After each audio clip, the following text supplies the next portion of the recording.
নমস্কার, জন্মভূমি news media থেকে আমি বিকাশ ব্যানার্জি আপনাদের সবাইকে স্বাগত জানাচ্ছি।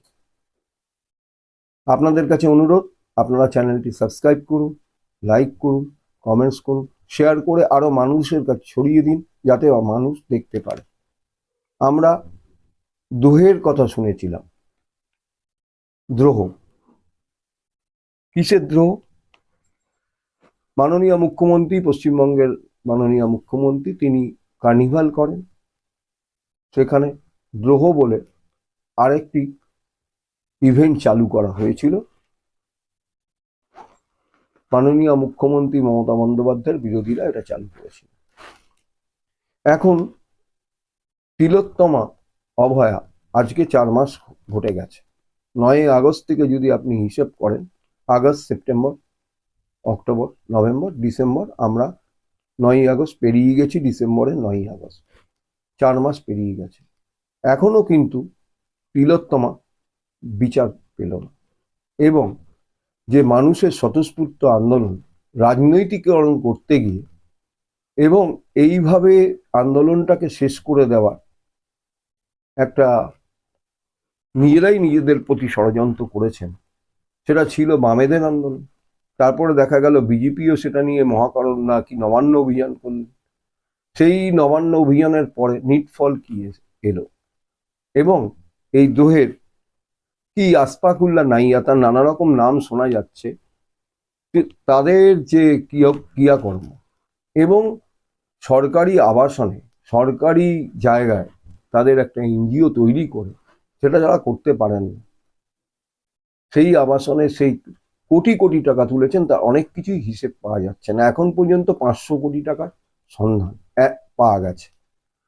তো সিবিআই তদন্ত তিলোত্তমার হত্যাকারীকে নিয়ে হচ্ছে, বা কালকে আপনারা দেখেছেন বা 2-1 দিন আগেই দেখেছেন, আমি এক্সাক্ট ডেটটা বলতে পারছি না, কিন্তু দেখেছেন যে সন্দীপ ঘোষ ইডি থেকে মুক্ত পেয়েছেন, মানে জামিন পেয়েছেন, এবং টালা থানার যে ওসি অভিজিৎ মণ্ডল, তাকেও ইডি মুক্তি দিয়েছেন। সন্দীপ ঘোষের এখনো জেলবন্দি হয়নি, তার কারণ সিবিআইয়ের একটা কেস আছে। তবে যতদূর সূত্র মারফত খবর, তিনি সেটাতেও ছাড়া পেতে চলেছেন। এই যে ফার্স, এই যে সিবিআই তদন্ত এবং নির্যাতিতা অভয়া বা বলি বা তিলোত্তমা বলি, তার বাবা মা এখন খুশি হতে পারছেন না সিবিআই এর বিচার থেকে। সিবিআই কোনো চার্জশিট দিতে পারছে না এবং সিবিআই কোনো আলোকপাত করতে পারছে না। যে চার্জশিট কলকাতা পুলিশ দিয়েছিল, সেই চার্জশিটটাকেই তারা তুলে ধরছে। তাহলে এই আন্দোলন কি এটা খেলা হল পশ্চিমবঙ্গের রাজনীতিকে উত্তপ্ত করার জন্য?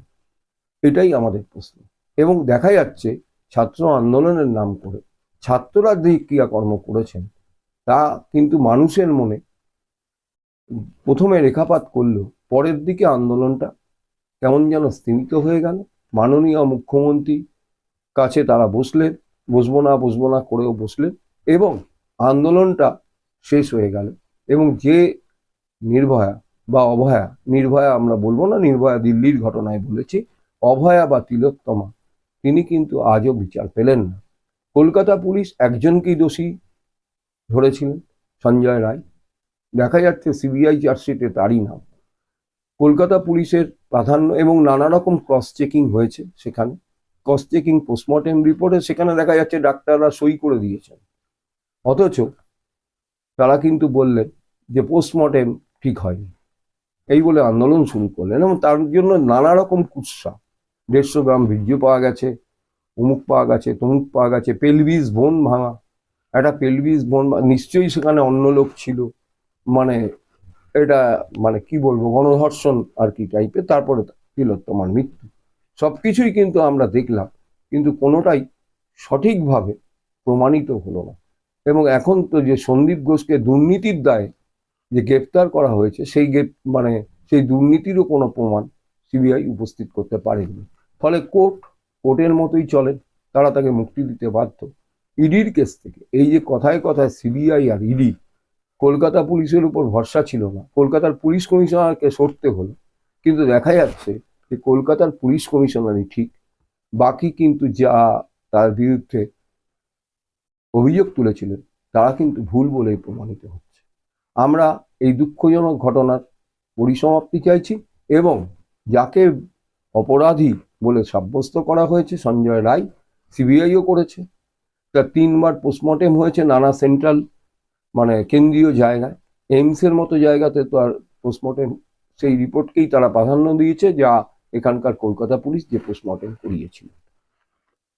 তো এইটুকুই আজকে বলতে পারি।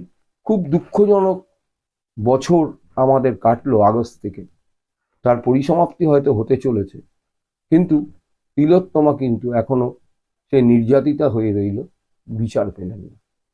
আমরা এই ঘটনার তীব্র নিন্দা করছি এবং আজকের মতো এই এপিসোড থেকে বিদায় নিচ্ছি। আপনারা আমাদের সঙ্গে থাকুন, পাশে থাকুন, সাথে থাকুন, চ্যানেলটি সাবস্ক্রাইব করুন এবং লাইক, কমেন্ট, শেয়ার করে ছড়িয়ে দিন আরও মানুষের কাছে। নমস্কার।